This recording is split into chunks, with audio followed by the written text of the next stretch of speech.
We see another big group of women who are just like, this is just what getting older looks like. Yeah.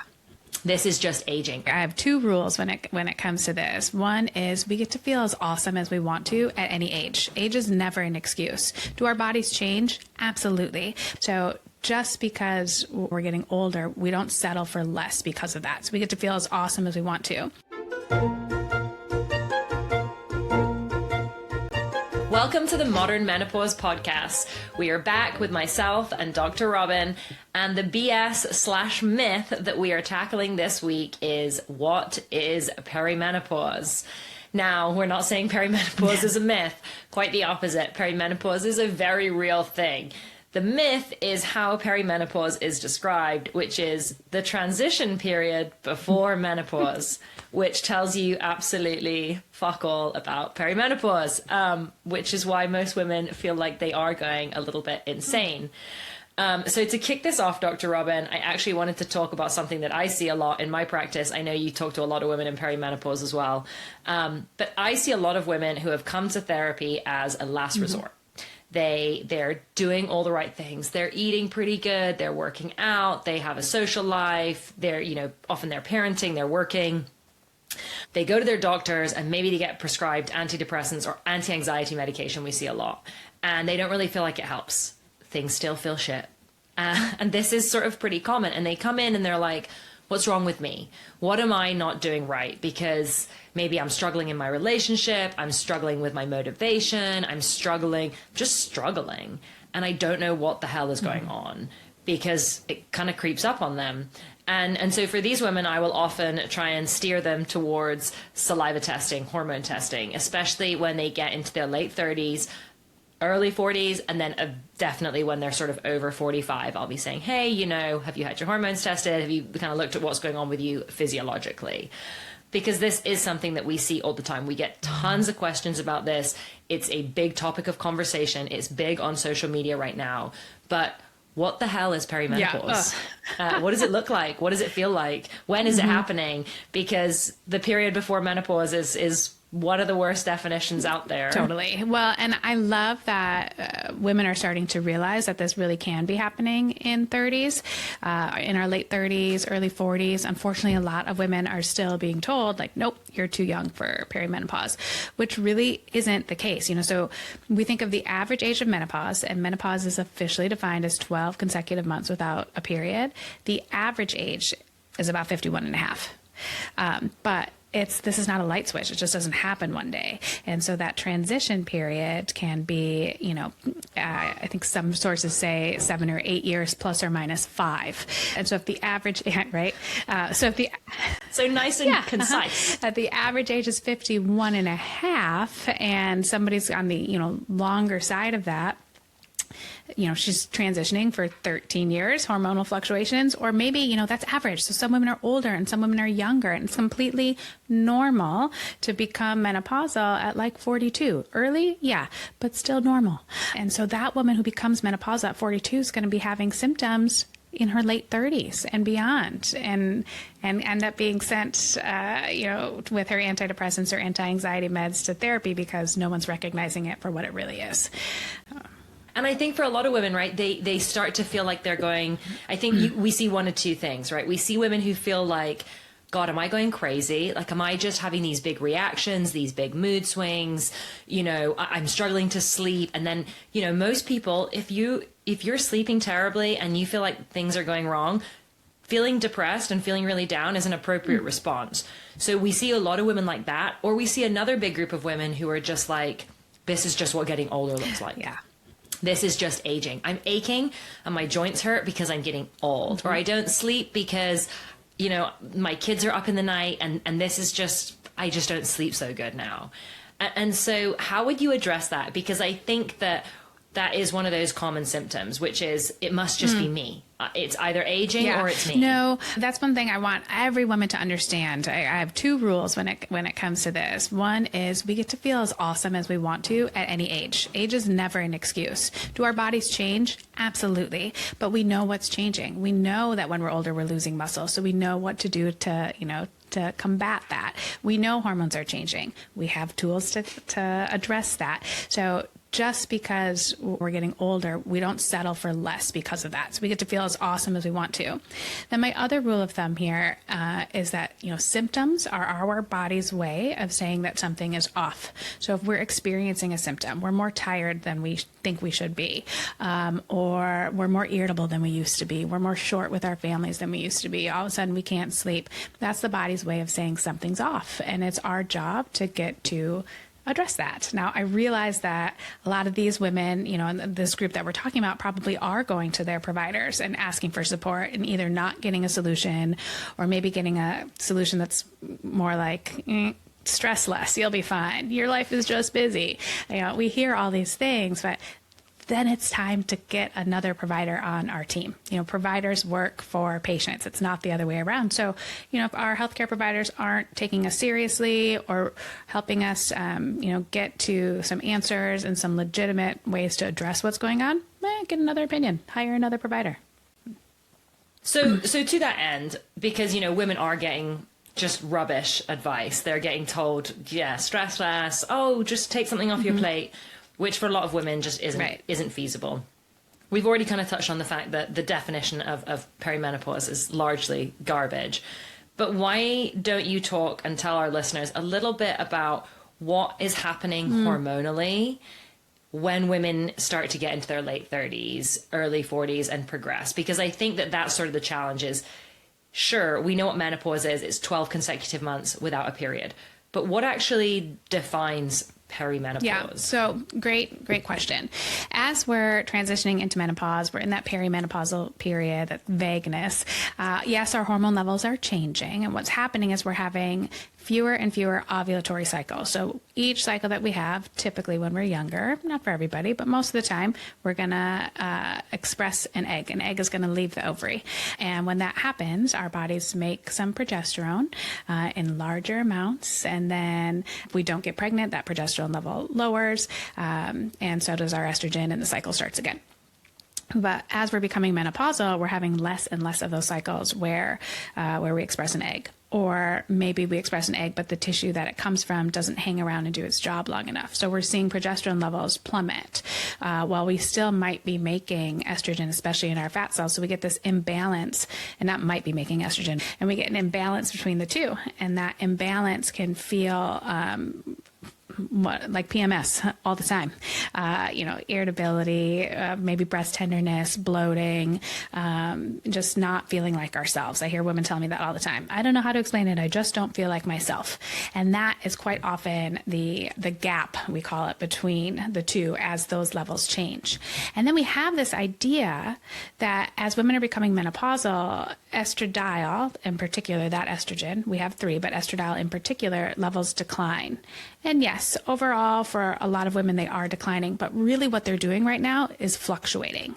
So as the ovaries start to go to sleep, more or less, they're not working, not kind of trying to retire, the brain's yelling at them to wake up. And so when that happens, we get these surges of hormones, and those fluctuations in our hormone levels are what's causing symptoms. So that's the roller coaster effect. Then women feel like they're riding on a roller coaster. It's these big shifts in estrogen in particular, while our progesterone levels are declining. And it just feels uncomfortable. That's good. That's good, though. It's more clarity, right? It's more clarity, more understanding for, most of us who we don't get taught this in school. We don't hear about it. We don't learn about it. We don't often know about it until we got digging for the research ourselves.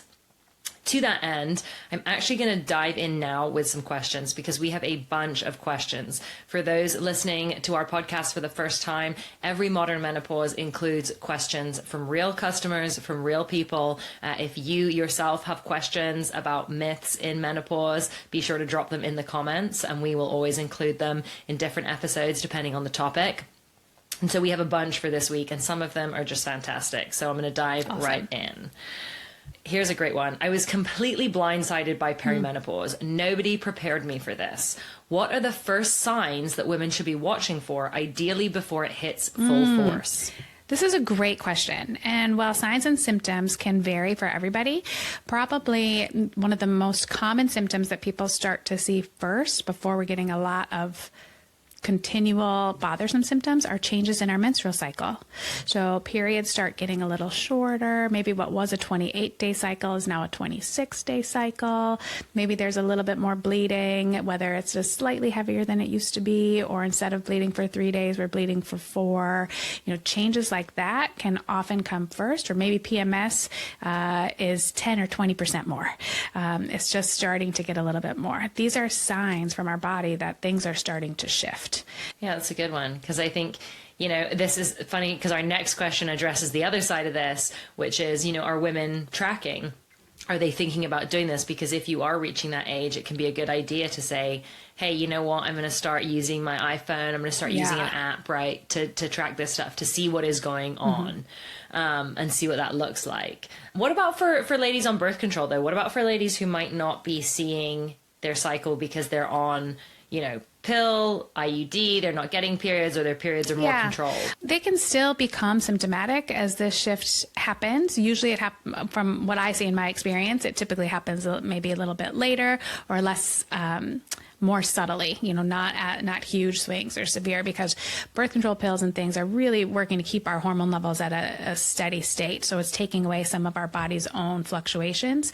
Though as we're becoming menopausal, women will start to say, you know what, even when they're using the pill or something, I'm not feeling like myself, something feels off. And they are still experiencing some of those symptoms, but it's going to be probably more so in the moodiness aspect of it, or maybe even some weight changes versus the actual period changes themselves, because they're on a medication that's controlling that for them. I have brain fog, hot flashes, sore muscles, migraines, anxiety, and depression all at once.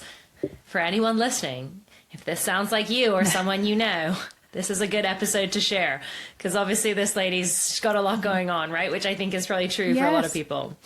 She is asking, how do I know which of these are perimenopause and which might be something else entirely? Well, that's a great question, because, these symptoms can all be perimenopause. And so, there's in the...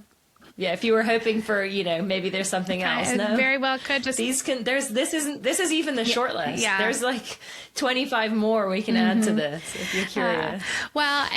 So if she is the typical age for perimenopause, especially if she's in her, mid to late 40s, yes, younger too, but mid to late 40s for sure. And this is all coming on together. Oftentimes when I'm working with a patient and we're talking about stuff, she'll start telling me her symptoms. Okay, so she's having migraines. And when did those start? Okay, and your depression feels worse. And when did that start? And you've been gaining weight. Okay, is that the same time frame? And then we've put it all together, and it's all starting to happen at the same time. It's a pretty good indication that's they're all coming on together for a similar cause, being the hormone shifts there. I think that's this is a good space as well where we might. I'm sure for you, if you were looking for these ladies, this is where hormone testing is so great. Because also, cortisol testing can be a part of that hormone testing, because all these symptoms can be perimenopause. They can be other things too, right? I mean, I know, I guess maybe not so much actually looking at these hot flashes, sore muscles, migraines. Would we be seeing those things with cortisol dysfunction? Not necessarily. I mean, I know anxiety and brain fog. Well, not necessarily because of cortisol dysfunction. I mean, women with cortisol shifts can have hot flashes longer. That's unfortunate. But we could also see some of these symptoms with thyroid imbalance. So my approach to women like this, when they're seeing me, so if they have a provider that they can do this with, we do the intake, we listen to all this, and like I said, when did that start? And tell me more about this, and when did that start? But then we do the testing. So we have this great clinical picture of here's what she's experiencing. We do her saliva testing for all of her hormones, including her sex hormones and cortisol, and then we do her blood work testing for the basics. What's your thyroid? What's your B vitamins? What's your iron? And then we have this whole picture where we can just basically the roadmap to say, address A, B, and C, and we see the symptoms resolve, or at least significantly improve. Okay, here's a good question. Is 37 too young to start using hormones? Not necessarily, but I do think this goes back to kind of our last question too. are hormones the reason for symptoms? But if so, then no, it's not too young. We want to rule out other concerns here, but 37, it can still be perimenopausal. So when we think about things like vaginal dryness, there's no age limit on starting vaginal estrogen. If there's vaginal dryness there, let's not ignore it and treat it when it pops up, But other symptoms like what we just talked about, the anxiety, the depression, the migraines, the hot flashes, those could be hormonal. And so this is where, especially in this age group, we want to do further workup to make sure there's not something else obvious going on. And if not, then we especially if hormone testing is showing shifts in hormone levels, yes, we could use hormones here. And there's really no age that it's, quote, too young. We would use it differently if this woman's still interested in becoming pregnant than, say, somebody who's 50 and doesn't want to conceive anymore. But it's not too young. We would just do it a little differently. Okay. Yeah, it's a super interesting answer, right? It's some of these symptoms are very are clearer. It's easier to tell, hey, this might be a hormonal symptom, whereas other symptoms, things like sleeplessness, there could be a bunch of things at play. It could be nutritional, it could be hormonal and whatnot. What about for women at different ages, how they might approach hormone replacement? Because I think that's sort of the question here is, let's say we have a lady who's 37, 38, who's thinking, I want to start using hormones. I've maybe done my saliva testing. I've got some information back about where my hormones are at. What does hormone use look like when you're not going to a doctor? Hey, here's the standard procedure. You're 55. Boom, boom, boom. Yeah, great question. So when women are younger, quite commonly, this is happening because of anovulatory cycles.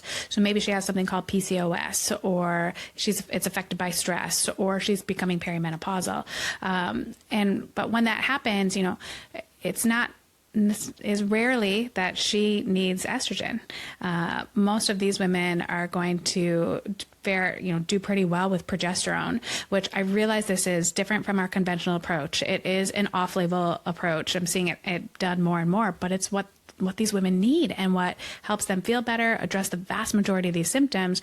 And what I see here, and I love this approach, is it quite often helps them, I'll say, sail into menopause. It's not, instead of being this big roller coaster that's kind of the thrill ride, our thrill ride gets a little bit smaller here. And so going into menopause becomes a little bit easier, at least in my clinical practice, this is what I see. And then if she is younger, 36, 37, she's starting progesterone. As she gets more symptoms later in life, that's a pretty good indication that, yep, now it's time for estrogen too. And I could talk about the missed opportunity on progesterone use for hours. Yeah, I know. It's one that we talk about a lot. Well, and actually it kind of dovetails pretty nicely with this question, right? Because I think that this is the other part of it. When we're talking about perimenopause, how badly it's defined, how badly it's managed, we get this question so much. What weird symptoms of perimenopause do we not usually hear about? And I would sort of add a caveat for our listeners. It's not necessarily weird symptoms. There's certainly ones all over the internet right now, like itchy ears. This is like a weird symptom of menopause, or another pretty common one you hear about is burning mouth as being these symptoms. But I think, and Dr. Robyn can expand on this in more depth, that the more dangerous thing is the symptoms that we don't necessarily associate with perimenopause at all.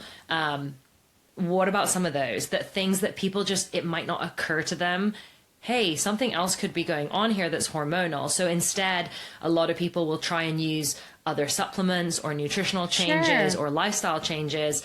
And then they're going to, that's often where we see people or I certainly see people in my practice, like, I'm trying X, Y, Z. I'm doing this thing. I'm trying this new supplement. I'm trying this thing, but it's not changing. It's not moving the needle. So what are you seeing that are those weird symptoms, or often those completely unknown symptoms that are really going to clue women in, like, hey, you could be, hormonal changes could be happening. I think one of the biggest ones, and I see women beating themselves up over this, is loss of motivation.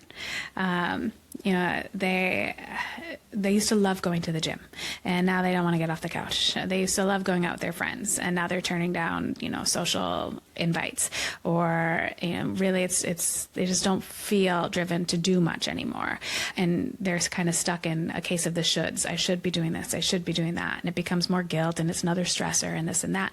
But honestly, the loss of motivation oftentimes comes with these hormonal shifts. The hormones themselves, or their effects on neurotransmitters.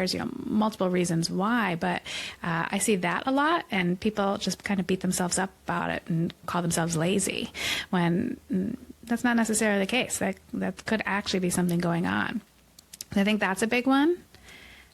Another one that people don't recognize or realize as part of hormonal shifts would be heart palpitations. So heart palpitations is when we feel our heart beating in our chest outside of like stress or anxiety. If this is something that's a new onset at the same time as all of our other symptoms, like hormonally, oftentimes can be a hormonal cause. Yes, if we don't ignore it, she's still going to get an EKG, but if it's coming on during the time of the other symptoms in perimenopause, it can absolutely be hormonal related. You mentioned the itchy ears, but itchy skin, itchy shins, itchy everything. That's the reason for itchy ears too. It's just the inner ear canal gets dry. That people always see it as like a weird symptom versus it being like it's a place that doesn't get moisturized. It's very hard to moisturize. The skin gets dried out. Itchy ears happens. My own first symptom, which I don't think a lot of people realize either, it actually took me a minute to realize it, was multiple injuries in the gym. Stuff that I was used to doing. I was training I was finally going to do a competition after 10 years of CrossFit, and I'm training for my first competition, and things that I normally do no problem, all of a sudden I have bicep tendonitis, or I have this tendonitis, or and every time I did something I was like, what is going on? And I have a twin sister, and I talked to her, and she's like, oh yeah, I haven't had a period for like 4 years. And I was only like 42. I'm like, what? And so I had this aha moment, like, oh my gosh, of course, that's what's happening. But it was myself, and it was something I wasn't expecting, and something that was just such a normal part of my life for so long. It's like, oh, that's what's happening. Of course. So we think about joint pain, but actual injuries to the soft tissues, like even frozen shoulder. A lot of women get frozen shoulder. That is a huge telltale sign that hormones are off. Yeah, that's a good one. One of the things I see a lot, I would say, is a lot of women with irritability, and like they struggle to manage any stress. And so it maybe manifests as like, we call it mood swings, which I think is actually kind of misleading, because I would say that yes, as they get closer to menopause, or as those fluctuations get bigger, you start seeing mood swings where someone's maybe crying or really emotional, up and down. But I would say early on, one of the things that I see for a lot of women who are coming in, who are in that demographic, especially coming into a therapeutic setting, is I would actually categorize it as irritability. They're very irritable. They're kind of in a bad mood a lot of the time. It's not that they're tearful or overly emotional or happy sometimes and up and down. It's just everything pisses them off. Everything. And I would say the other part is that they find everything quite stressful. And so together it's like, I will say one of the things, and I remember a client saying this to me, she goes, I just feel like such a bitch. Like I just feel like I'm always being such a bitch, and it's a horrible feeling. And she was really struggling with it, because she was like, I don't know what's going on. Like I didn't used to be this person. And I thought that was a really interesting, again, in this phase of life for women to deal with, is because you don't get a good reception if you're constantly in a bad mood, right? And you're constantly kind of lashing out, and then everything feels very stressful. So I think that's a tough a big break one for women. Yeah, I definitely feel that too. Okay, we're going to do one more, and then we're going to wrap things up. So I've heard that progesterone drops way before estrogen does in perimenopause, which causes something called estrogen dominance. Is that what is behind a lot of the worst symptoms, and how do you test for that? Yeah, that is a great question, and this person has been enlightened. So this does happen. This is what we call the gap, or we refer to as the gap. As we're having those anovulatory cycles, but still menstruating, or even skipping cycles, we do have this where progesterone levels drop to almost zero. And yes, estrogen levels can decline, but progesterone levels are declining significantly more so. And then for a subset of women, they actually get higher levels of estrogen. So that gap's even bigger. And so, estrogen dominance is a term that people use. It's not really acknowledged so much in medicine per se, but we could replace that term with progesterone insufficiency. So we have insufficient progesterone to balance out the estrogen that we do have there. That's been doing that, for the last however many decades. And that can feel super symptomatic for women and can often be that first step. And so this is a very different approach than the conventional approach, because think about somebody who's having this go on. Her progesterone levels are little, and her estrogen levels are, maybe she's in that robust camp, and she goes in and she gets the typical approach of, here's your estrogen patch. Oh, you have a uterus, take this pill. She's not going to feel better. She's going to feel way worse. And so I definitely see this. I see women still struggling, and it's because we're taking the wrong approach. This is where hormone testing can absolutely shine, especially saliva testing. Saliva testing helps us see more of a daily average of hormones versus that peak or trough we might get in blood work, which is, just a one-off versus the average that we see in saliva. And then it can also, saliva is going to show us tissue levels of hormones, because it's what's in our tissues or not in our tissues that cause symptoms. And we don't see that in blood work. So if we want to work this up for somebody, the most appropriate approach would be saliva testing to see that, and it'll show it on paper. Okay, that is everything that we've got time for today, so we're going to wrap things up. To our ladies listening, if you have sisters, friends, daughters-in-law who are going through perimenopause or might be even approaching perimenopause, or even if they're not, this is a great thing to share. And many of our listeners will know we do not learn about these things in school. No one tells us about this stuff. It's sort of, hey, here's a fun surprise, figure it out all by yourself. So be sure to share this episode with other ladies in your life that you know who might be going through some of these things, because it can be a pretty tough thing to navigate all by yourself. And remember, if you ever have questions about menopause, perimenopause, myths, bullshit that you hear, you're curious if it's true, drop a comment below. We'll try and address it in another episode. Be sure to subscribe and make sure you don't miss the next episode with Dr. Robyn and myself.